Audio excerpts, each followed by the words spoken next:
Now then guys, so in this video we're going to talk about developing a progression stream. So a progression stream is essentially creating levels of progression for certain movements based on the complexity of each of them movements. So often it's 3 or more exercises moved upwards as you attain mastery of each of the steps. They can be used to learn fundamental strength skills such as squat, hinge, etc. Or they can use for more specialized skills like learning to handstand, muscle up, or even weightlifting as well. So why you might want to use a progression stream? Well, it builds confidence and clarity within that framework of a movement. Okay, so instead of maybe trying too much too soon, it allows you to work on steps that are, easier for you to manage, easier for you to start to build a good level of strength and mastery within, and before then moving on to the next one.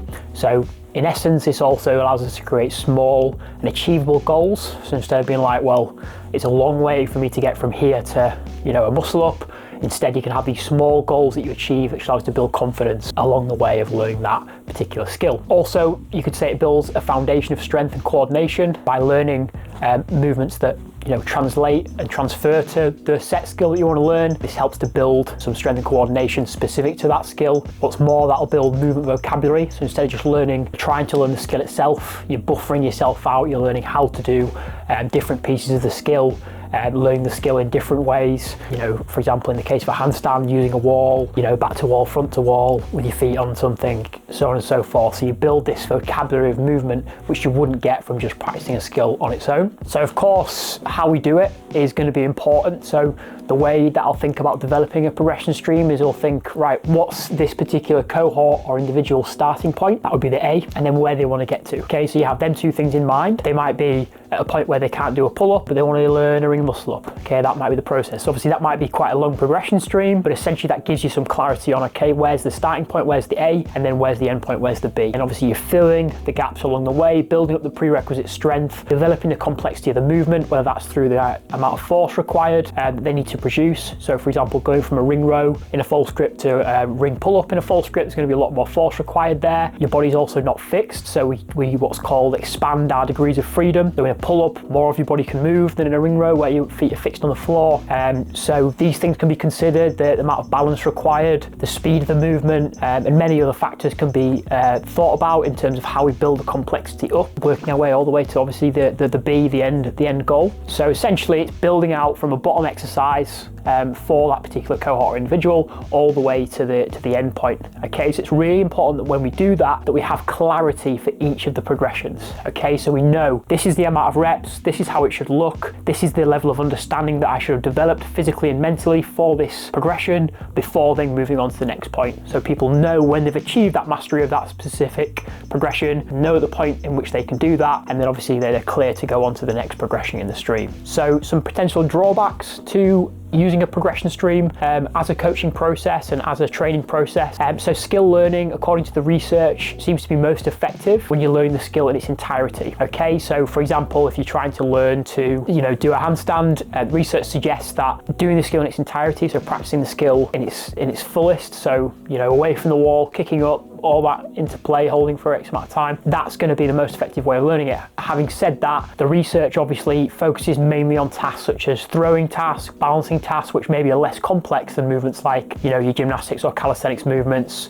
or, weightlifting movements, which are pretty complex movements to learn. So whether it also applies to movements, I wouldn't necessarily say that's for definite. What I'd also say about a progression stream is that this process establishes the necessary capacity. Once you've got the capacity, you can then start to develop the skill safely and efficiently. Okay, so for me, although it's important to practice the skill in its entirety, you want to have your body and your mind in a place where it can actually start to learn that specific skill safely and effectively and build confidence through it. Because if you start straight away, it just feels awful and you feel like you're nowhere near, that's going to knock your confidence quite a lot, and again it could put you at high risk of injury. So for me, I think a progression stream is quite an effective way of building that capacity to then be able to go in and learn the skill in its entirety. Another potential drawback, which I'll maybe counter as well, is that it's going to take more time than maybe just going in and learning the skill itself. So if you just go in and practice the skill versus if you have 5 or 6 different progressions, different steps, working your way along each of them one before you achieve it, it's going to be more time consuming. Having said that, you might find that if you just go and practice a drill straight away and you've not got that foundation, then it might take you quite a long time to get it to the place where you want it. You might pick up some bad habits along the way. So, you know, whether it's more time efficient or not, it depends, I suppose, how you look on it and what sort of position you're in. Finally, streams often do have to be adapted to individual needs. So when you're trying to use this in a group setting, like we often do, you might find that certain streams or certain progressions within the streams, people just can't seem to move on from, whether because they don't feel competent enough in it or whether they're not able to hit the specific target. So what you might often find is that you do need to adapt the streams for each individual. Okay, not always the case, but it can sometimes be the case, so it's good to have some awareness there for that. And what I would say about that though is that you can use that information. So if you have someone, you know, if you've got a group of 20 people working on a progression stream and you have someone that gets stuck, or you have 3 people that get stuck on a certain one or different ones, you can use that information, digest it, and think about how then going forwards you can make that stream more clear and allow it to encompass different types of people. So instead of just being like, oh, my stream doesn't work, throw it in the bin, think, okay, these aspects are maybe really good, but this is where people have been getting stuck. What are the ways I can navigate that and make it more widespread and capture a larger cohort of different individuals with different needs? So obviously a progression stream is something that we use. We use it for our longevity, strength development. We also use it for calisthenics skills such as handstands and muscle ups as well. So we do see it as a really effective means of developing certain skills. But as I said, you know, there does need to be some attention to detail, especially when we perform this in a group setting. So hopefully this video has given you some idea about how you can develop your own, or how you can apply that sort of thinking to a training process. Yeah, if you enjoyed the video, please subscribe, and I look forward to seeing you again soon.